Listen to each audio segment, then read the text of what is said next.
rendez-vous chez Emmanuel Todd. J'espère que je vais pouvoir en placer une.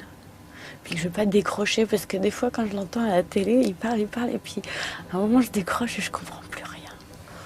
Donc là il va falloir que je me concentre, que je reste concentrée.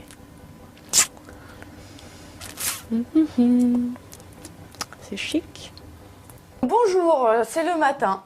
Enfin, c'est déjà le matin, on est un peu avancé. Hein. Ouais. Qu'est-ce que vous regardez en premier quand vous vous levez? Qu'est-ce que vous écoutez comme radio? Qu'est-ce que vous regardez comme journal? Alors, je n'écoute pas la radio, C'est vrai? même si d'autres ici écoutent la radio et France Culture tourne le matin. Donc, de temps en temps, j'entends dans le fond la voix de Voynet. Et puis, ben, quelquefois, je viens si c'est un truc intéressant ou pas. Mais moi, personnellement, j'utilise absolument pas j'écoute absolument pas la radio. Et donc, ce que je fais le matin, c'est que je me mets sur cet objet et je regarde. Ça, c'est tout à fait rituel. Les sites internet de deux journaux anglais, le Télégraphe, D'accord. donc le grand journal réac anglais. C'est le premier que vous regardez? Oui, alors je ne sais pas pourquoi. Je sais pas pourquoi. C'est une habitude que j'ai prise quand j'étais tout petit à Cambridge. Tout petit? Oui, enfin, quand j'étais étudiant. Et donc, on avait dans la salle commune, là, on avait les journaux. Et en fait, je lisais, pas pareil, je regardais hein, le Télégraphe, et puis l'autre, le Guardian, qui est le journal de centre-gauche, qui serait plus l'équivalent du Monde. En gros, en France, ça serait Figaro, Le Monde. Mais évidemment, le Télégraphe est un très bon journal, alors que le Figaro est un torchon. Donc, c'est pas pareil. Je veux dire, ils ont... alors, comment dire, je pense qu'à l'époque, je le regardais parce que c'est, étant moi-même de gauche, c'est plus simple si on est français d'observer la droite anglaise que la gauche anglaise. Parce que la droite, c'est la droite. On est loin de toute façon. Hein. Alors que si on est de gauche, on éprouve l'espèce de désorientation qui vient du fait que la gauche française et la gauche anglaise sont assez différentes. D'accord. Donc il y a en gros, le Guardian est vachement plus sympa quand même. En plus, c'est un journal assez francophile, le Guardian. Mais quand même, avec la droite, où qu'elle soit, on sait où on est. C'est un bon point de repère. C'est pas mal. Voilà. Mais... Alors, il y a aussi un truc, c'est qu'actuellement, ils ont un excellent commentateur économique, qui est Ambrose Evans Pritchard, qui est le fils du grand anthropologue Evans Pritchard. Et ses analyses sur l'Europe, sur l'euro sont vraiment très très bien. Donc j'ai des raisons techniques actuellement. Mais je le fais tout le temps. D'accord. Et puis ensuite, je regarde un peu le site du Monde, vite Quand fait. même. Et puis voilà. Mais honnêtement, c'est rare. Les articles que je lis en entier sont sur les journaux anglais. C'est très très rare que je lise même sur ça un article en entier. Je n'exprime aucun mépris. C'est des habitudes de lecture. Mais vous achetez jamais un journal papier? Ça peut m'arriver si je cherche spécialement quelque chose dedans, si j'ai vu qu'il y avait de l'interview de tel ou tel type ou tel sujet dans les pages, dans le supplément économique du Monde, quand j'en ai besoin pour constituer un dossier, donc je l'achète, puis ensuite je perds le journal et le dossier n'est pas constitué. Mais je peux acheter, j'ai pas d'objection au fait d'acheter les journaux, c'est important les journaux. Ouais. Et puis je vois bien que, je veux dire, ça n'est pas parce que on n'achète pas soi-même les journaux, ou même qu'on ne les lit pas, ça n'empêche pas de reconnaître que l'existence de cette base écrite est essentielle au fonctionnement du système. C'est-à-dire que si cette base écrite n'existait pas, le monde entier deviendrait fou. Donc, quoique lisant peu les journaux, je les soutiens moralement. Bravo. Voilà. Mais parce que vous parlez souvent, je sais pas, là, votre dernière cible, enfin pas la dernière, mais une des dernières, c'est Apathie. Or Apathie, il faut l'écouter ou le lire sur son blog ou le regarder à la télé. Ah non, mais Apathie, moi je le vois opérer sur le plateau de Canal+. Ah donc vous regardez. Ah oui, ça, j'ai pas dit que je regardais pas la télévision. oui, pardon, J'ai dit que je ne regardais pas la radio. Vous n'écoutiez pas la radio, Voilà. d'accord. Ouais, Mais ouais. donc, mais Canal+, alors, honnêtement, j'ai atteint sans doute un point de saturation. Ouais. C'est-à-dire que maintenant, ça a fini par... Ça me fait chier, en fait. Ouais. Genre leur numéro. Bon. Mais pendant de longues années, je trouvais ça rigolo, le Grand Journal, c'est comme ça que ça s'appelle. Ouais. Voilà, je trouvais ça rigolo. Alors, moi, personnellement, quand on m'invite, je refuse d'y aller. Ah bon? Oui, absolument, tout à fait. Parce que Vous voulez dire, vous faites la chochotte, vous n'y allez pas? je fais la chochotte, mais pas pour les mêmes raisons que vous. C'est Oui, parce vous n'y que allez pas. je trouve que le spectacle est assez rigolo, mais en fait, tous les invités sont plus ou moins transformés en personnages des Guignols. Il n'y a pas que les Guignols, en fait, à Canal+. Les Guignols. Et en fait, les journalistes sont vraiment les stars. Et pourquoi pas d'ailleurs, c'est très bien. Moi, ça ne me gêne pas de le regarder. C'est juste, je ne veux pas être l'un des Guignols qui viennent. D'accord. Et alors, donc en fait, je ne savais plus comment me défiler. J'ai pas des tonnes de demandes comme ça. Mais donc, dans un premier temps, je disais ça, en fait. Vous leur disiez, je veux pas disais, être je veux Guignol? pas, je trouve ça très bien, je le regarde avec plaisir, ce qui à l'époque était vrai.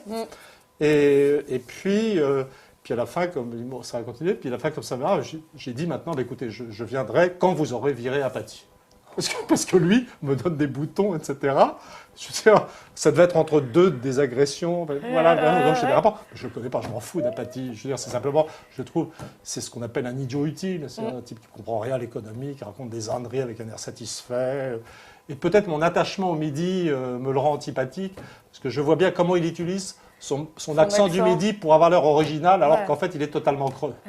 Donc mon amour du Midi est choqué. Ce qu'il fait au Midi est quand même difficile à accepter. D'accord. Mais quand même, pour revenir sur le ton de Canal+, je crois que d'ailleurs c'est un sujet de débat qui existe maintenant en France et qui d'ailleurs, curieusement, a ses contreparties en Angleterre. J'ai vu, à force de suivre la presse anglaise. Ah bon? Et donc, le problème de ces humoristes, de ces gens qui sont cruels et qui sont dans une sorte de dérision permanente, qui, à un moment donné, pouvaient paraître comme des contestataires du système et qui, à la longue, commencent à être perçus comme faisant partie de ce qui détruit la capacité d'action politique, à tout tourner en dérision. C'est probablement ça m'amuse moins. Et puis la situation, puis le niveau de vie a commencé à baisser, ça devient vraiment moins drôle. Enfin, il n'y a plus de quoi rire. Le petit journal compris.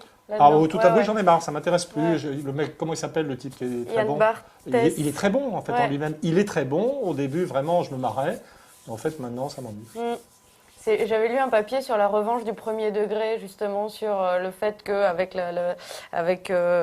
l'apparition de mouvements comme Occupy Wall Street, les indignés, etc., on recommençait à voir fleurir des slogans, de parler de riches, de pauvres, machin, c'est ça, ce qui ne marchait plus. C'est beaucoup plus intéressant, en fait, c'est beaucoup plus intéressant, je dirais beaucoup plus fort émotionnellement que les ricanements sur tout et n'importe quoi.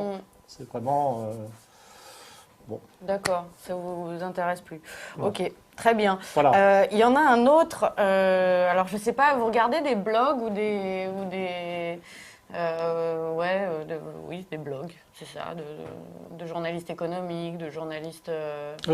J'ai oublié un truc, j'ai oublié un truc que je dis, que je lis extrêmement fréquemment, et où je lis des papiers. Mais en fait, j'ai oublié de le dire parce que c'est trop proche. C'est le site internet de Marianne, qui est dirigé par mon copain Philippe Cohen. D'accord. Et donc, il y a tout, là-dessus, il y a tout le temps des trucs qui m'intéressent. Mais il y a un truc pourquoi c'est trop proche? Parce que c'est un votre pote. copain? C'est un pote. Donc et donc je sais pas. Si c'était pas votre pote, vous liriez pas? Ben non. C'est aussi mon pote. On est devenus copains pour des raisons, je dirais, d'affinité idéologique et de perception de l'événement. Donc c'est juste, c'est le truc dont je suis proche. D'accord. Vous le lisez sur Internet ou vous l'achetez? Non, puisque c'est le site Internet. Je parle de marianne2.fr. Ah, d'accord. Voilà. Ah oui, d'accord, ok. Très bien. Et oui, donc il y a des blogs, je sais pas, de journalistes, par exemple, le blog de Quatremer sur Libération, ça vous... Ça, je vais tomber. Je veux dire, quand il me décerne l'Audiard d'or, etc., je vais le trouver parce que, comme beaucoup de chercheurs solitaires et qui s'ennuient, de temps en temps, je je mets mon nom sur Google pour voir ce qu'on raconte sur moi. Vous googlisez? Je me Google Ah ouais? comme tout le monde, si j'ose dire. Hein, bon. Et donc je vais tomber sur... et donc je vais lire. Mais je veux dire, l'idée de lire le blog de Quatremer, indépendamment de ce qu'il dit de moi, ne me serait jamais C'est venue. vrai? Parce que si, vous voyez, c'est... Pourtant, il y a des... Enfin, comment dire, c'est comme lire le Télégraphe ou le Figaro de temps en temps. Vous pouvez, enfin, juste pour Non. sentir l'air du temps ou le, Non, ou le je veux truc. dire, Non, non, jamais. non, mais de toute façon, on peut pas... Je ne peux pas commencer à critiquer quelque chose que je ne lis pas, ça serait injuste. Ça serait injuste et méthodologiquement douteux. Mais non, mais moi, écoutez, je ne sais pas, c'est justifié, non justifié. Ce dont je suis sûr, c'est important d'avoir une information décalée par rapport au système. C'est-à-dire qu'à la fois décalée, et puis peut-être je vais quand même dire comment je m'informe, parce que c'est clair que c'est pas que les articles de presse sont pas absolument, c'est pas capital pour moi. Mais je trouve que c'est donc les deux défauts de l'information. J'ai pas dit que les gens faisaient mal leur travail. Je veux dire, moi je fais beaucoup d'entretiens avec des journalistes en France et qui sont à un niveau de compétence très très élevé. C'est vraiment rarissime. Exemple. Non, mais je ne vais pas donner des heures. Ouais. J'ai fait des centaines d'entretiens et le niveau de compétence, la faculté qu'ont les journalistes français de mettre en forme, de tirer des idées, etc., est à très haut niveau. Enfin, vous voyez, donc je ne suis pas du tout en train de... voilà. Mais pour ce qui est des papiers d'analyse, de commentaires, c'est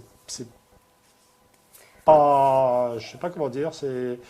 Pour moi, je suis historien de métier, et donc mon avantage compétitif dans la production de livres ou d'idées ou d'interprétations, il vient du fait que je ne suis pas le nez dans le guidon du court terme. Et donc je sais a priori. D'abord, en fait, il ne se passe pas un truc important par jour. Hein? Alors, juste un exemple. Demain, on va voter le mécanisme européen de stabilité financière, là, le MESF, je ne sais plus s'il y a le F à la fin. Là, donc c'est quelque chose d'important. Mais là, le résultat va arriver spontanément par 5 voies différentes. Ouais. Peut-être je ramasserai le résultat à la télévision, aux infos. Il y a un truc aussi que je ne dis pas, je suis malhonnête, c'est-à-dire que quand même quand on se balade dans la rue, les journaux sont dans les kiosques, donc je regarde les premières pages. D'accord. Vous voyez, donc s'il y a quelque chose, en général les trucs apparaissent en première page, donc je serai informé, il n'y a pas de problème. Je ne sais même pas comment, ou un copain me le dira, et puis j'irai voir comment les socialistes ont voté. Quand même. Oui, bien sûr. Mais là, j'ai la question avant. Oui, tout à fait, oui. Et vous savez à peu près comment ils vont voter? Vous savez qu'ils ont l'intention de s'abstenir? Là, actuellement, je suis en situation de savoir qu'ils ont l'intention de s'abstenir. Et comment vous l'avez su? Ma compagne me l'a dit. D'accord. Très bien. Non, mais je sais pas, il y avait dans le Libé ce matin, il y avait une tribune de Mélenchon qui expliquait pourquoi il fallait absolument pas voter. Et 2 pages plus loin, il y avait Cohn-Bendit qui était. Qu'est-ce qu'il dit, Cohn-Bendit? Ah bah voilà, il est outré de la position lâche et hypocrite des socialistes qui. Non, mais vous voyez, tout ça est très intéressant. Alors, l'opinion, je veux dire, tous ces gens ont des histoires, je veux dire, c'est très... Il y a un énorme élément de prévisibilité dans tout ça. Donc, en fait, Mélenchon, on peut prévoir, c'est à peine... Il faut toujours faire une petite vérif pour savoir ce qu'il dit. Hein. Bon, alors, je dirais que pour Cohn-Bendit, c'est un peu plus compliqué, parce qu'en gros, il est stable dans la connerie. Hein. Disons que... Mais il est capable d'oscillation brutale par rapport à son axe central de conneries. Et puis de toute façon, il n'a aucune influence sur les événements. C'est une sorte de... Il fait partie des... Je sais pas, c'est pom-pom girl de l'européisme. Voilà. Par contre, ce que fait le groupe socialiste à l'Assemblée nationale est très important. Donc en fait, on ne peut pas regarder... ok, d'accord. Non, voilà, mais tout ça... Et ce que fait le vote socialiste, c'est très important. À l'intérieur de quelque chose dont on doit sentir le développement sur des semaines, des mois, des années, c'est le retour. La question pour moi, c'est pas le M comme vous dites là, c'est le retour de l'Allemagne comme le problème numéro 1 de l'Europe, qui est une problématique historique lourde qui renvoie à la politique économique menée par l'Allemagne depuis la création de l'euro, et au-delà de tout ça, à toute l'histoire de l'Allemagne depuis au minimum le début du siècle, et sans doute, et jusqu'à Luther, si vous voulez. Pour, Très bien. Mais voilà. du coup, vous n'allez pas aller. Et par contre, ce qui m'a intéressé dans... Moi, je lis des livres. Hein, ouais, j'avais bien compris. Donc... Vous voulez qu'on regarde vos livres?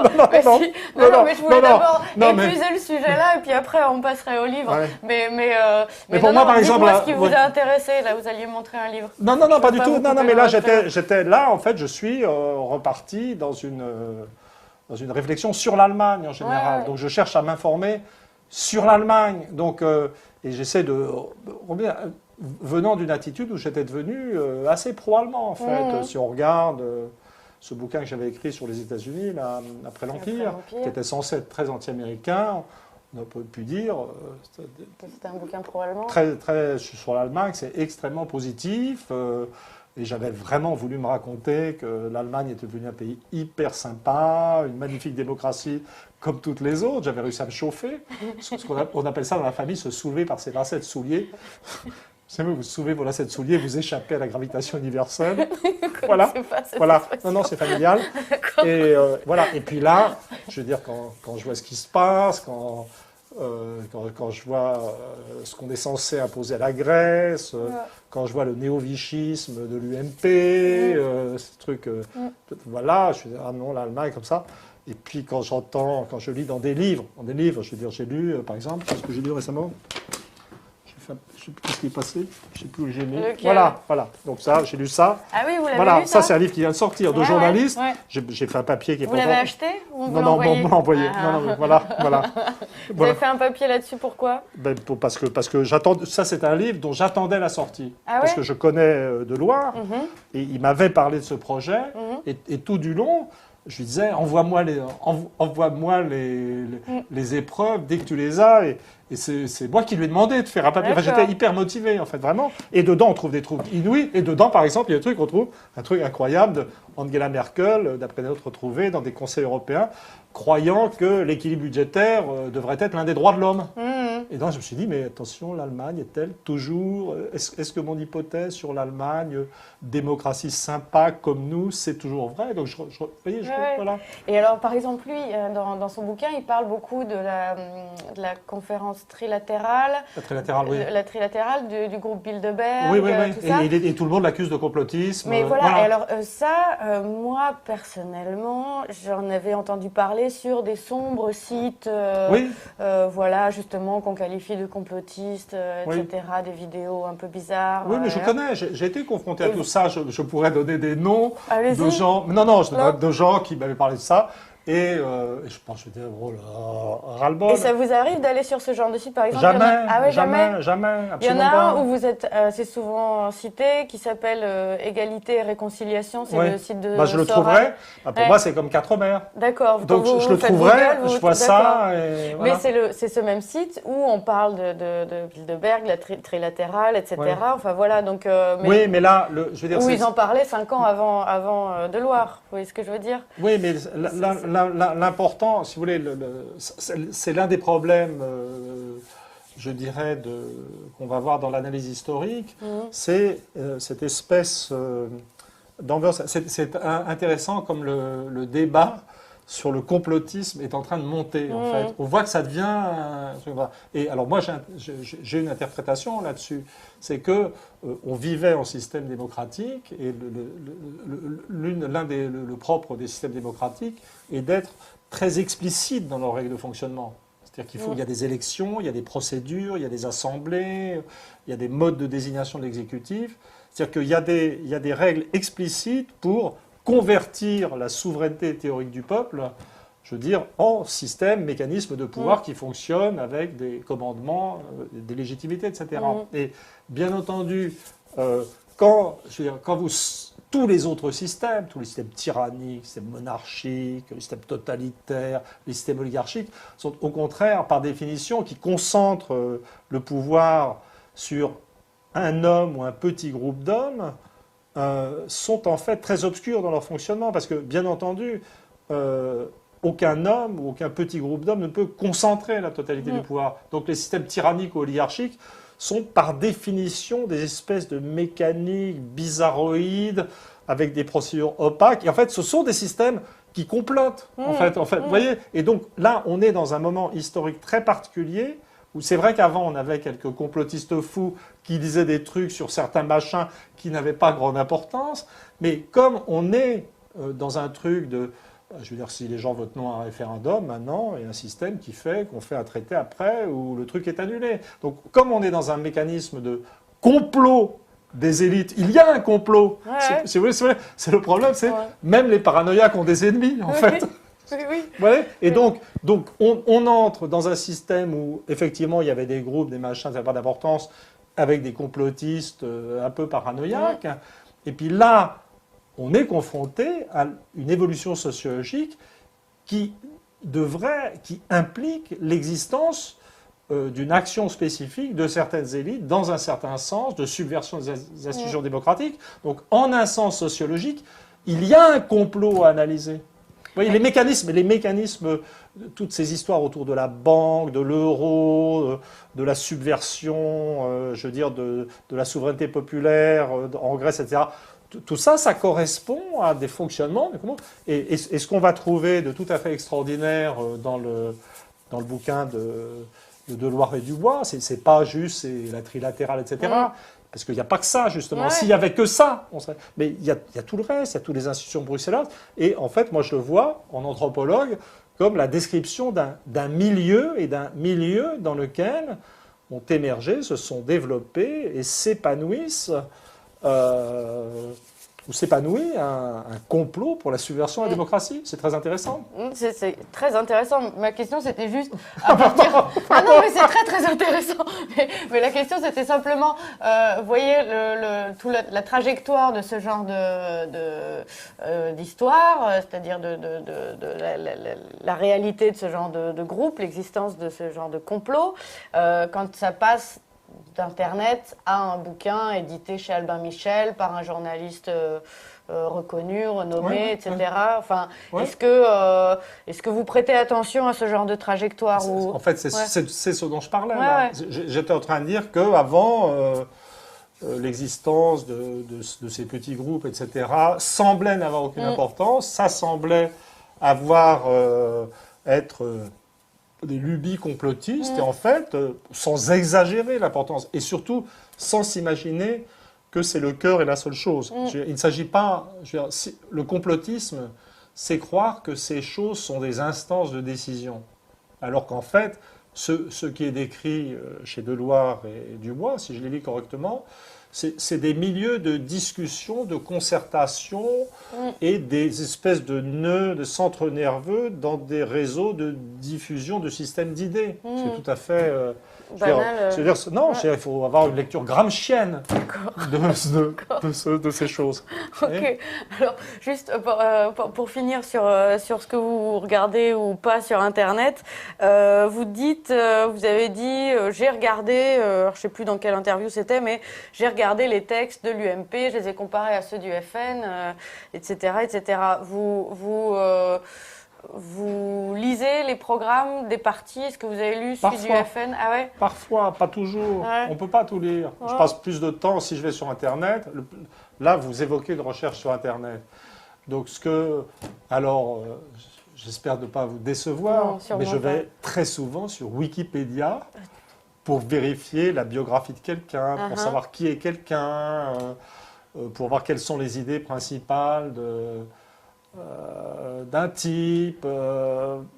Wikipédia Et pour moi, un instrument de travail, c'est vrai. devenu un instrument de travail. Alors là, dans tous les domaines, même en anthropologie, hein, C'est vrai. même dans mon véritable domaine de compétences. Et C'est- c'est bien fait, enfin les fiches que vous... Dans l'ensemble, c'est largement au niveau de ce qu'on pourrait trouver Ouais. ailleurs, et c'est à jour, et c'est plus vaste. Non, vraiment. Vous très avez bien regardé sympa. la vôtre de fiche Wikipédia? Ah, moi, je la connais par cœur. Ah ouais? Ouais, ouais. J'ai vu qu'ils avaient adjoint mon fils aîné dedans. Ah oui, bah oui, Voilà. ça y est, d'accord. Voilà. D'accord. Mais et alors, sans Mais- ça, ce que je vais aller surtout chercher.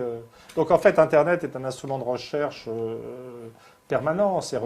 Une fois, j'ai trouvé sur Internet, j'avais un problème avec un recensement assyrien, je ne Mhm. sais plus, peut-être du 7e ou 8e siècle, avant l'ère commune. Et donc, j'avais un problème de savoir comment un terme avait été traduit. Euh, C'était traduit en anglais, et j'avais appris qu'il y avait. Bon, il fallait que j'aille, que je trouve, et en fait, j'ai téléchargé la traduction anglaise de ce recensement assyrien directement de chez moi. Ce qu'on trouve maintenant sur Internet est stupéfiant. Je n'ai même pas eu à aller en bibliothèque. J'aurais D'accord. pas été embêté les gens de la bibliothèque d'Assyriologie du Collège de France pour une fois. Voilà, donc Internet, c'est ça. Et alors, pour l'actualité, bon, je vais très souvent aller chercher des statistiques. Donc, quand ça Ok. commence à chauffer en termes sur certains paramètres, je vais sur le Bureau of Economic Analysis, truc américain, des choses comme ça. Comme tout le D'accord. monde. Oui, Non bah oui. Non, pas. Pas tout le monde. Mais ok. Et la presse allemande. De temps en temps, je Ouais. vais voir, mais je lis Vous pas lisez? l'allemand. Ah ouais. Mais de temps en temps, j'y vais, rarement, hein. Mais de temps en temps, j'y vais pour voir ce qu'ils ont en première page, pour voir ce qui les thèmes qui les intéressent. Ah ouais. Voilà. D'accord. Et Donc ben, je vais regarder la phase, la phase essentiellement. D'accord. Puis, non, je vais pas sur le site anglais du Spiegel. Je sais pas Ok. pourquoi on m'a dit qu'il fallait que j'y aille, mais j'y suis pas encore allé. Voilà. Non, j'en sais rien, j'y vais pas. Mais non, parce que vous parliez du patronat allemand, vous disiez. Oui, bah, c'est la phase, ça. Ah bon? Bah là, je veux dire, l'endroit où on veut être au plus proche de l'opinion du patronat allemand, C'est le- il faut aller sur la Frankfurter Allgemeine Zeitung. Voilà. D'accord. Mais vous arrivez à le dire quand même, Frankfurt. C'est pas mal. Ah oui, mais On y je arrive peux même prononcer une ou deux phrases en allemand Pas mal. convaincantes. Je veux dire, D'accord. je peux pas, Je je vous peux pas demanderai promettre de les comprendre. mais Je vous demanderai pas. Non, mais vous disiez le patronat allemand est contre la sortie de l'euro, soutient l'euro, etc., etc. Et je me demandais où est-ce que vous aviez lu ça. Et moi, je l'ai lu sur le blog de Quatremer, par exemple, Ah. où il faisait tout un papier sur une grande tribune signée par à la fois les patrons français et les patrons allemands. Non, je de l'ai pas lu. soutien Je l'ai pas lu. D'accord. Je l'ai déduit des événements. Ah, ok. C'est-à-dire, je me suis rendu compte que il y a eu toutes sortes de moments, même dans les dernières années, où on aurait attendu de l'Allemagne une rupture. C'est-à-dire, l'Allemagne a eu plein d'occasions, en fait, de rupture, puisque tous les pactes ont été violés, Trichet a fait n'importe quoi. Donc, en fait, l'Allemagne. Et tout d'un coup, on s'est rendu compte que dans certaines directions, les Allemands en acceptaient beaucoup plus qu'on ne l'admettait.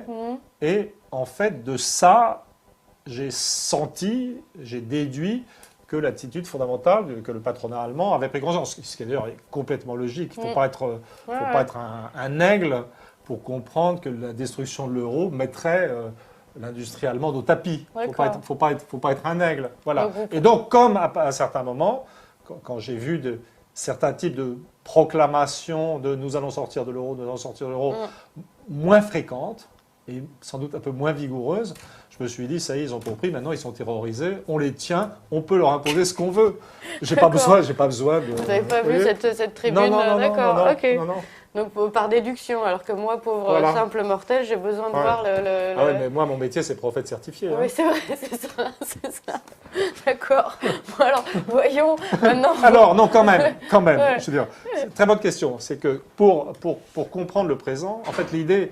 Je suis fils d'un très grand journaliste, donc j'ai un immense respect pour la profession de journaliste. La question n'est pas là.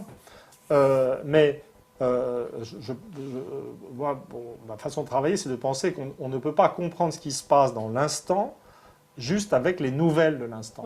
Et on ne peut pas non plus les comprendre avec les nouvelles de l'instant, plus le dossier qui est remonté de la Doc du Monde où il n'y a que des articles du Monde. D'accord. Voilà, donc qu'il faut à la fois des connaissances dans la longue durée et puis des modèles interprétatifs, je veux dire, qui existent, qui ont leur logique et qui permettent de cadrer les informations qu'on a.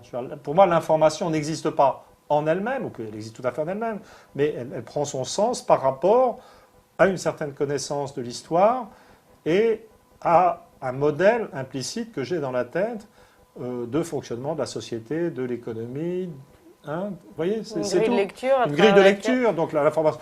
Donc, pour moi, la façon de m'informer, c'est effectivement de glaner ce qu'il faut comme information fondamentale, comme tout le monde, et il en faut. Hein, et puis, mais par ailleurs, je dirais de se maintenir à niveau dans l'interprétation générale. Donc, par exemple, un exemple. Vous arrivez ce matin et je ne fais pas semblant. On est en train de rentrer dans le deuxième moment d'une dépression mondiale. D'accord ?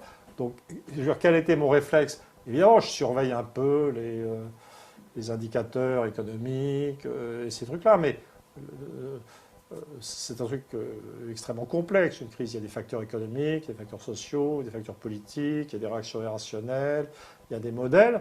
Et donc, je me suis dit, quand même, comme on est de plus en plus, il y a de plus en plus de références aux années 30 et à la crise de 29, ça serait bien que je me remette à niveau sur la crise de 29. Donc, je me suis commandé l'ouvrage classique sur le sujet, dans lequel je suis plongé, qui est le bouquin de Kindleberger, voilà, donc voilà. Qui est rassuré. Voilà. Et donc, The World in Depression, 1929-1939. Et donc, je lis ça et en fait, c'est tout à fait intéressant parce que à mesure que j'avance dans la lecture de ce bouquin, c'est comme si la mise en miroir de ce qui se passe maintenant et de la crise de 29, qui a duré en fait une décennie, qui n'a été achevée que par la guerre, ça ne donne pas des réponses, mais ça donne les bonnes questions. Donc, par exemple, je veux dire, le bouquin de Kindleberger est très attentif aux effets que tous les effets d'équilibrage par symétrie de la théorie économique peuvent être empêchés parce qu'il y a des éléments qui créent de l'asymétrie. Donc, vous voyez, je ne vous en pas dans les détails. Mais là, ça se dit, c'est très intéressant, parce que là, l'élément asymétrique, c'est le comportement commercial de la Chine, qui ne joue pas le jeu, qui maintient le yuan à un mauvais niveau. L'élément asymétrique. L'une des grandes questions qui est posée par Kindleberger, c'est est-ce que tout le monde, ou la majorité des gens, pensent que l'épicentre, le lieu unique causal de la crise, c'est les États-Unis. Mais je n'ai pas fini le livre. Pour moi, le suspense est intolérable au stade actuel. Mais ça vous... Voilà. Et donc, dedans, je vais trouver... Non, mais peut-être je vais changer d'avis en cours de lecture. Hein, je vous donne ça, je suis en cours de lecture. Et donc, il y a cette idée que l'Europe aussi a été très largement responsable de la crise. Mais je veux dire, c'est tout à fait capital, puisque on est parti aussi, dans la crise actuelle, d'un moment américain de la crise.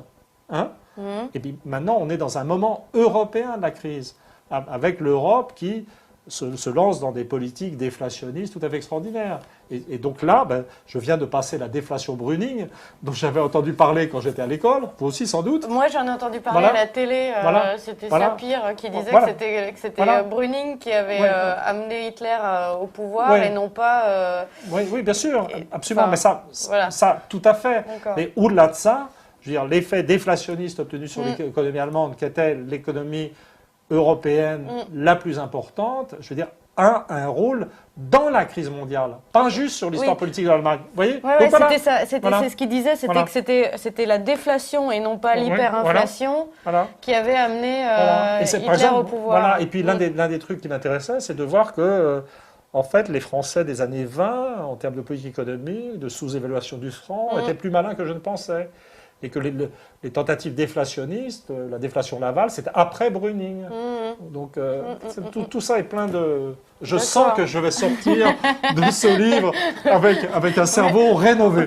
Je vois ça, mais n'empêche que là, vous avez déjà, l'autre fois, vous étiez face à Wauquiez sur France 3, là, Ce soir ou jamais, et vous lui expliquiez doctement que c'était les politiques d'austérité menées dans ces années-là qui avaient conduit... Oui, mais là, je parlais d'autre chose. Ça, je le sais. Là, je parlais de la, comment dire, de la mise en évidence du rôle spécifique de l'Europe et de l'Allemagne dans le déclenchement, ou dans le véritable gravité de la crise de 29. C'est autre chose. D'accord.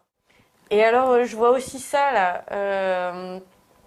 que je vais vous demander de traduire. Alors, c'est les Juifs européens à l'époque du mercantilisme, 1550-1750. Qui est aussi bien raturé, oui, enfin, bien souligné, je ne sais pas trop comment on peut appeler ça. Ça n'a pas de rapport direct, je dirais, avec la crise. Avec la crise actuelle. Donc ça c'est a pas un rapport juif, avec mon... N'importe quoi. Non. Oh putain. Qu'est-ce qu'il ne faut pas entendre? Que dirait vous entendre mon ancêtre Simon Lévy, grand rabbin de Bordeaux? Ah oui, c'est vrai. Faut pas se foutre du monde. D'accord. Pourquoi est-ce que vous lisez? Pourquoi je lis ça? Je lis ça parce que mon métier, c'est pas de commenter la politique. Mon métier, c'est d'écrire des livres d'interprétation historique. Et que c'est plusieurs choses. Je lis un peu au hasard. Je pense qu'un jour, peut-être j'aimerais écrire quelque chose sur le sens de l'histoire juive. Donc en Bretagne, j'ai toute une bibliothèque avec des tonnes de livres sur l'histoire juive, dont le livre de cet ancêtre, Moïse, Jésus et Mahomet, publié au XIXe siècle. Et voilà. Mais par contre, c'est pas... Alors, si on lit, ça prend du temps de lire un livre comme ça. Mais en fait, comment dire, je pense que ça fait du bien au cerveau de se remettre dans une longue durée, de travailler à côté. C'est ce que j'appelle intellectuellement une démarche en crabe. C'est-à-dire, je pense que c'est en sortant de sa discipline, en sortant de ce qui est immédiatement nécessaire, je veux dire qu'on va trouver des trucs, et là-dedans, je trouve des choses. Le mercantilisme, c'est le rapport de l'État à l'économie. C'est lié, ce qui ne m'était pas vraiment venu à l'idée directement aussi clairement, c'est lié à l'épuisement des conflits religieux dans l'Europe d'après la réforme protestante, la montée d'un État absolutiste, dans la mesure... Ça a des rapports, là on est dans une phase de vide de croyance, et contrairement à ce qu'on pense, on n'est plus à l'âge du libéralisme ou de l'ultralibéralisme. On est dans un âge de remontée de l'État, donc ça fait réfléchir à des trucs.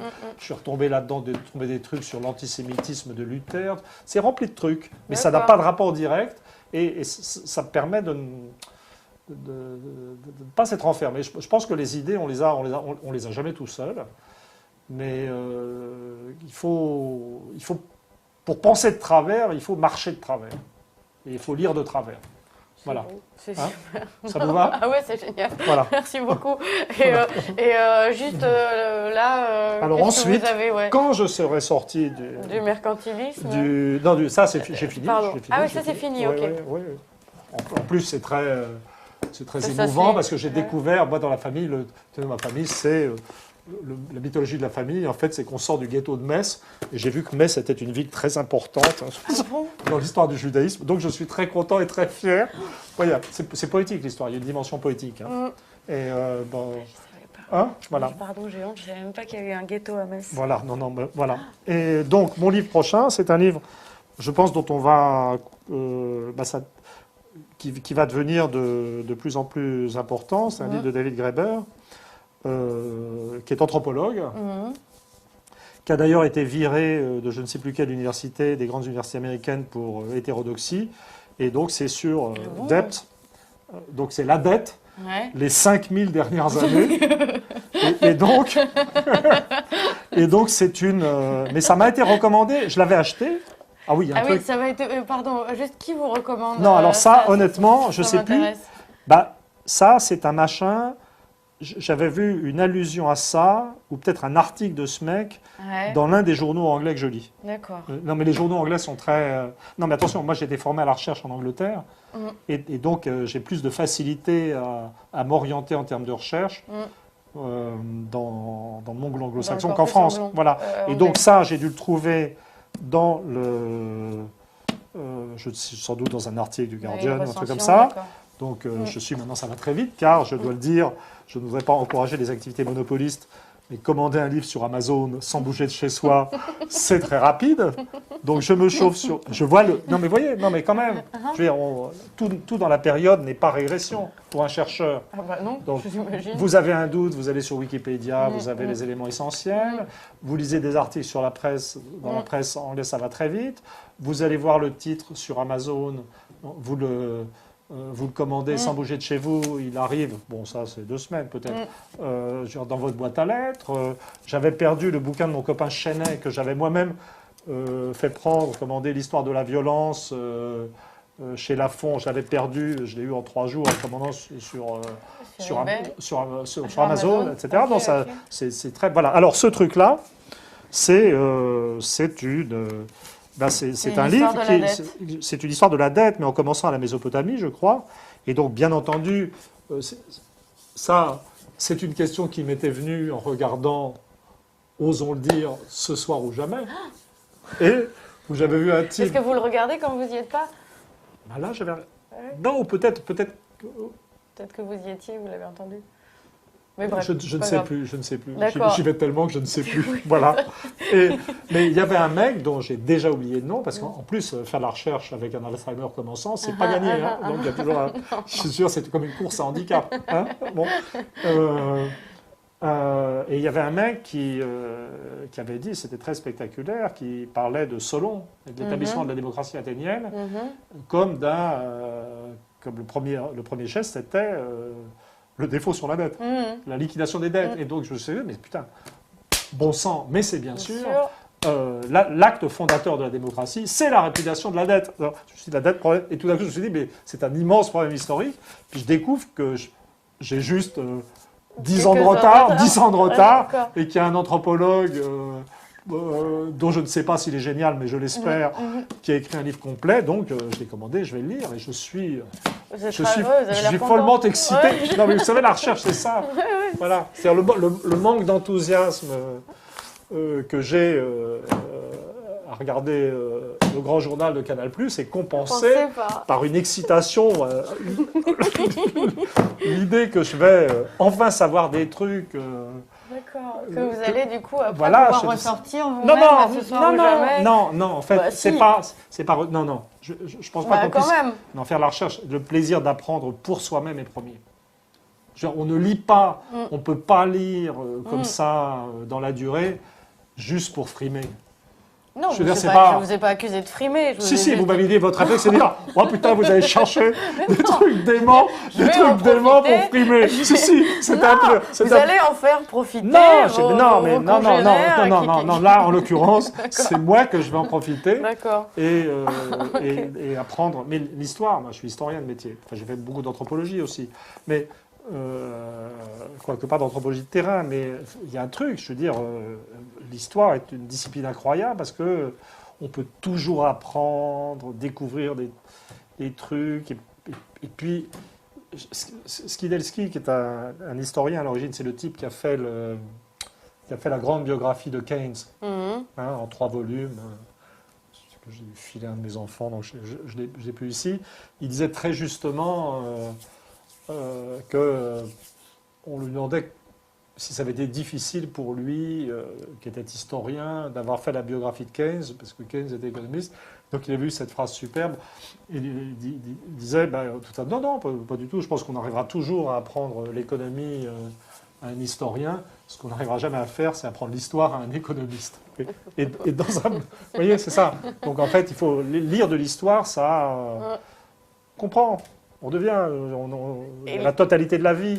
Et donc on sort de cette espèce de machinerie économico-monétaire qu'il faut comprendre aussi. Et les derniers bouquins d'éco que vous avez lus, c'était quoi? D'économie? Ouais.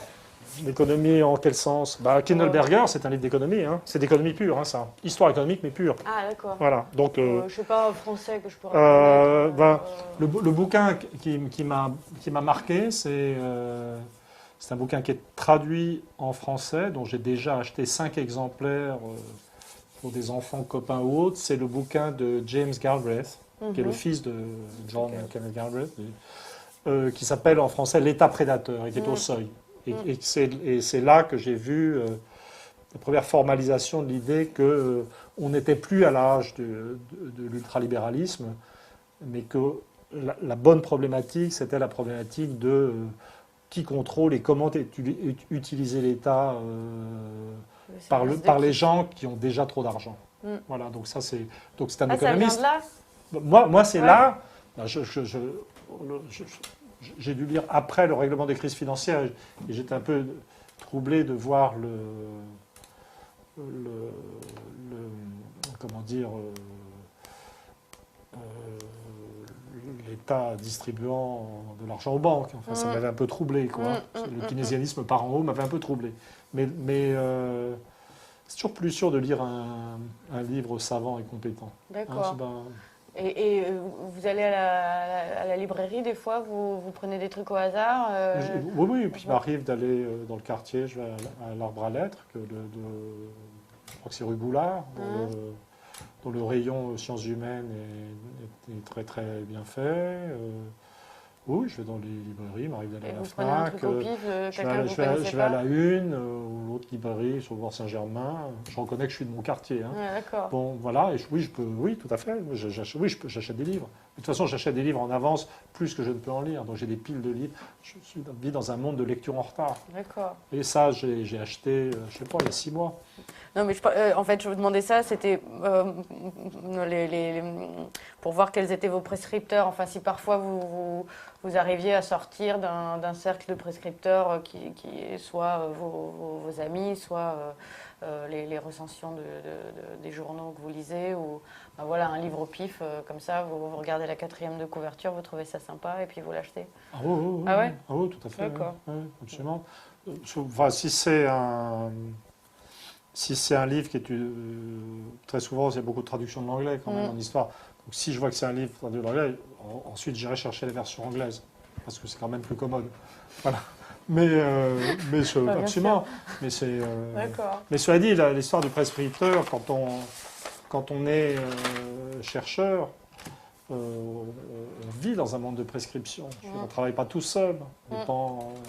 Je suis encore dépendant, pour ma façon de penser, de ce qu'on m'a appris à Cambridge au début des années 70. Vous voyez, donc je suis sous prescription en permanence. Voilà. D'accord. Hein?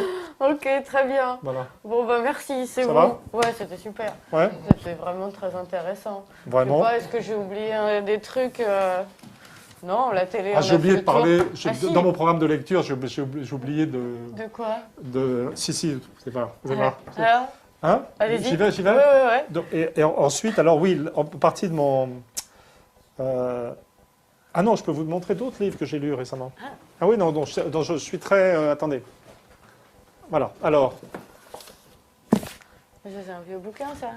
Non, oui, oui, bien sûr. Voilà. Oh là là. Oh là là. Voilà. Alors ça. Alors, donc, je veux dire, pour continuer sur les lectures. Non, mais attention. Non, je vais vous faire le topo. Attends. Il faut juste. Oh là là, je vais les abîmer. Non, mais vous savez ce que c'est, ça?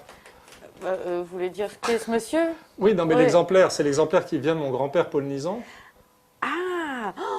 Oh là là! Voilà.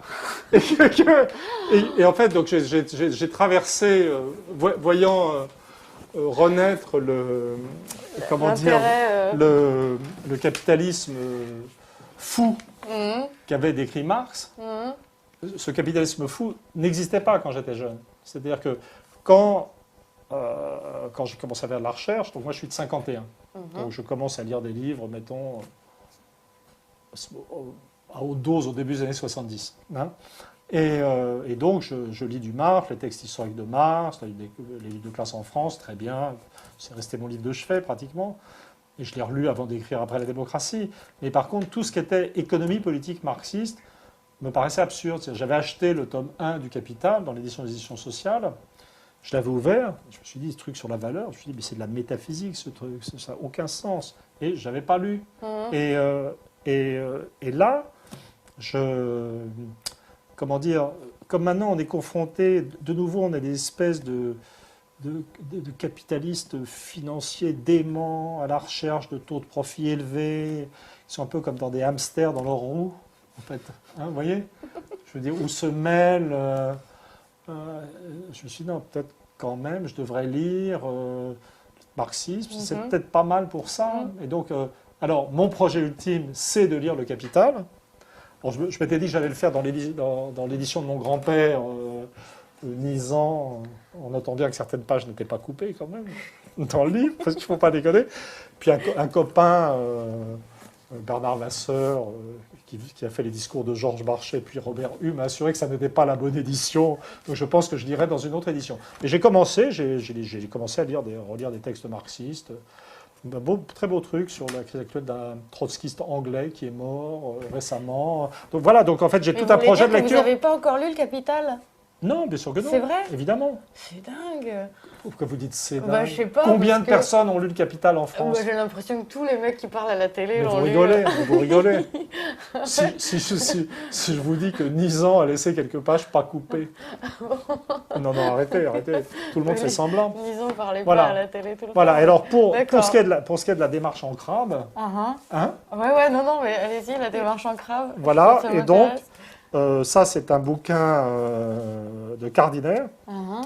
Donc c'est un psychanalyste, psychiatre. Le livre date de 1939 en fait.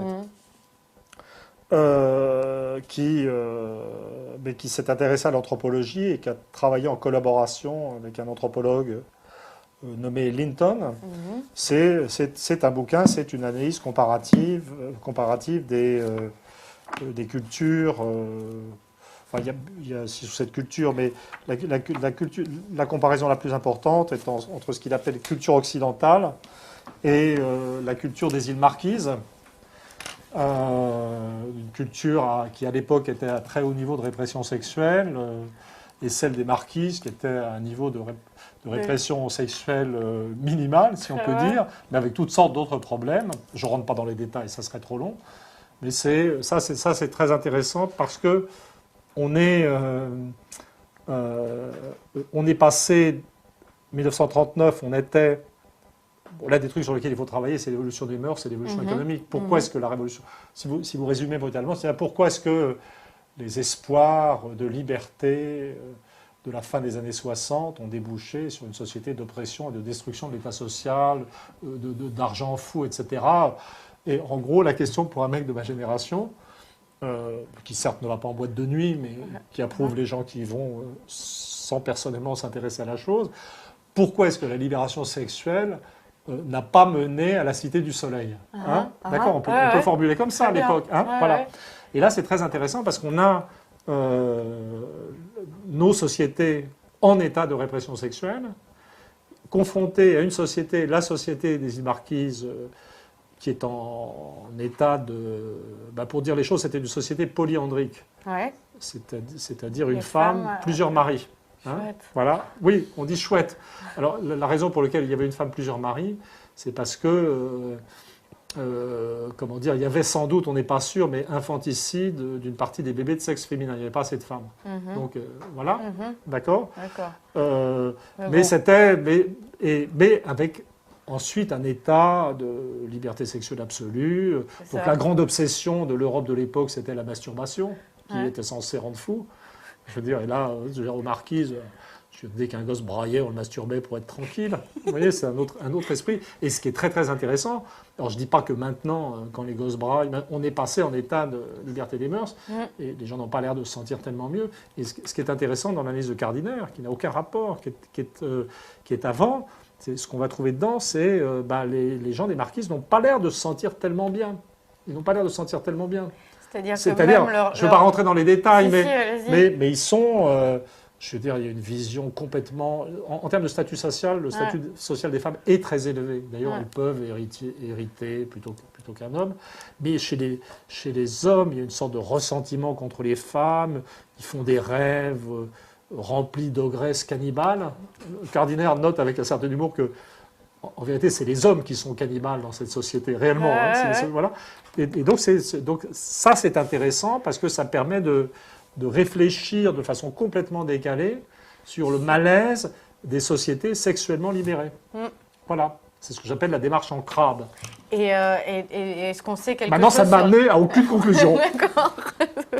Je m'attendais à voir la Vierge tout d'un coup. Non. Pas du tout. Ok, Pas du tout.